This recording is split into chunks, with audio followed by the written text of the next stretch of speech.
Here we are, we're using an Android tablet. We're going to look at getting some Bookshare books, and we're going to look at the GoRead app, which happens to be right here, and I'll go ahead and launch that.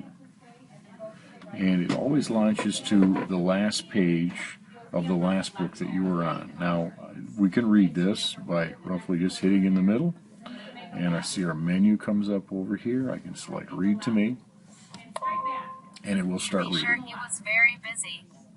The emergency pack on the plane had given him a gun with 50 shells as survival. Selecting that, you can see that ghost back here, so the students can see that all the time in play and pauses. They need to.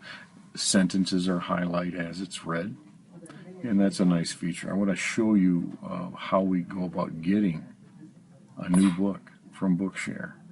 Our main menu comes up, and we can see Get Bookshare Books. Select that. This time I'm going to do I can do a title search or author search. I'm going to do a search for a Jack London book, and so I'll type in London and press search, and it fetches some books. And here we have South Sea Tales by Jack London. That's the book I want. It's available only in text only, but occasionally you do get a book that will have some images. And I'm going to pick the student that it's for. And I have to answer yes, of course. And the book has been downloaded and read, and that was in real time. Select that book. Got a number of, there's always front matter from Bookshare. We can swipe and get to where we want to be. Again, these are our chapters. I can bring up my menu, select Read to Me. The House of Mapuhi, The Whale Tooth, Mauki, The Heathen. And you can see how it begins to read.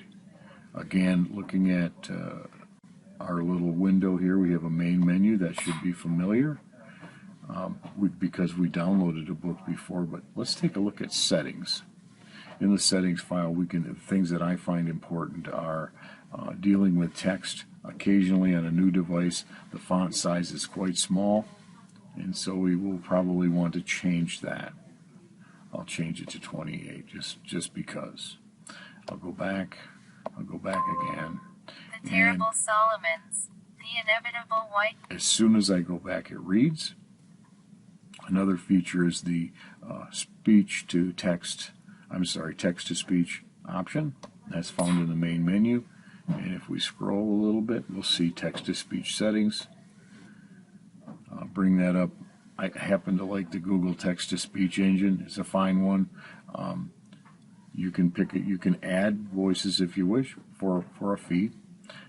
Those two seem to work fine for me, and I'm going to leave it like that. Speech rate is how fast things are spoken, and what you were listening to is a slow speed. I don't know how to equate these in words per minute. I do find that normal and fast are pretty darn quick for a beginner, so you might want to move it to slow or very slow.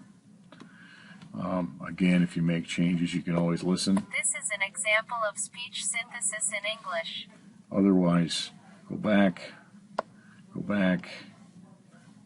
and again go back. The Inevitable White Man. And you can read you can have your student read your book, or read the book and enjoy Bookshare books, and the fantastic opportunity with the text to speech, and a great resource in Bookshare.